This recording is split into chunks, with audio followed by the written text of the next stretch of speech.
Hi guys, welcome to another one of my lectures, and today I will be focusing on CAPE Unit 2 Physics.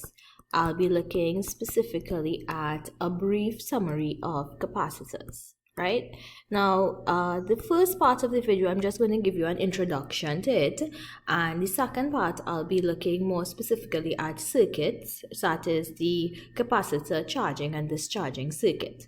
So as we begin, the first question is, what is a capacitor? A capacitor is a device which stores charge, and it can function as a battery when it is fully charged and it is given the option to discharge. Now, capacitors will typically represent as two parallel metal plates, and there is some dielectric or insulating material in between these two metal plates. Now, one plate you typically can connect to a positive terminal and the other to a negative terminal. And through the charging process, you are connecting the potential difference of a battery across the plates. And charges will flow, respectively, positive and negative, and they will begin to accumulate on the plates. So charging will occur until the potential difference V across the plates is the same as that of the battery. So as charges Q, you have plus Q here and minus Q here, begin to flow, we can now establish an equation for capacitance. So capacitance is the quantity of charge that is stored across the plates when the potential difference is V, and it is defined as Q over V, the charge per unit volt. Now, capacitance is measured in the device by the unit, by the capacitor, and the unit is the farad. So 1 farad is 1 coulomb per volt. Now again, as everything I like to teach, I like to introduce you to a formula pyramid here, where what you have is that you cover the unknown variable and you solve for the rest. So Q will be CV and V will be Q over C. Now, when we talk about capacitors, they are a component just like resistors. And when we talk specifically about different materials, different dielectrics, which are contained within, you come up with a formula called C is epsilon 0 A all over D. So what does this represent? This represents the area, the surface area of the plates. This represents the distance apart, the separation of the plates. And epsilon 0 is defined as the permittivity of free space, right? And that constant is defined as 8.85 by 10 to the minus 12 farad per meter. So this permittivity is a property of the medium. And of course, remember, you can have a vacuum between the plates, or you can have a specific insulating material.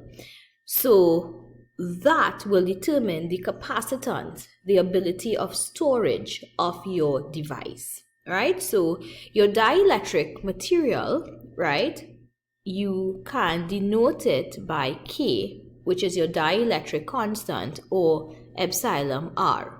So epsilon R is the relative permittivity of the material. That is, you compare the permittivity of the material to the permittivity of free space. And that ratio is what allows us to determine the dielectric constant. In either 2017 or 2018, a question had come asking you to define what the dielectric constant is. So when we talk about capacitors, we talk about their arrangement. So I can have a series arrangement of capacitors, and the rules hold just like components or devices in parallel.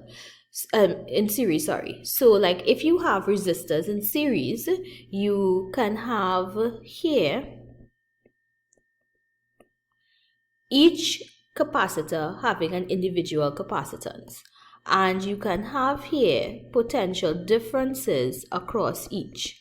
Now these potential differences will be different, and what is constant will be Q.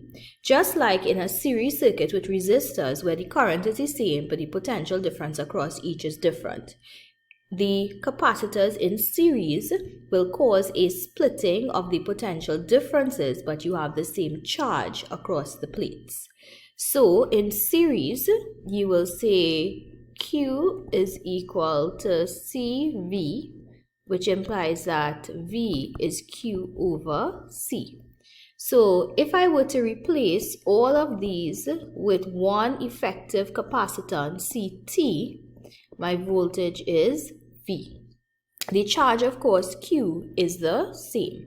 So I can establish a relationship where I could say here that V1 plus V2 plus V3 is equal to V.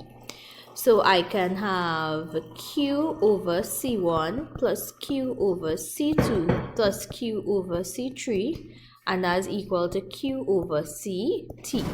So if I divide throughout by Q, because remember Q is constant, I get 1 over C1 plus 1 over C2 plus 1 over C3 is 1 over CT.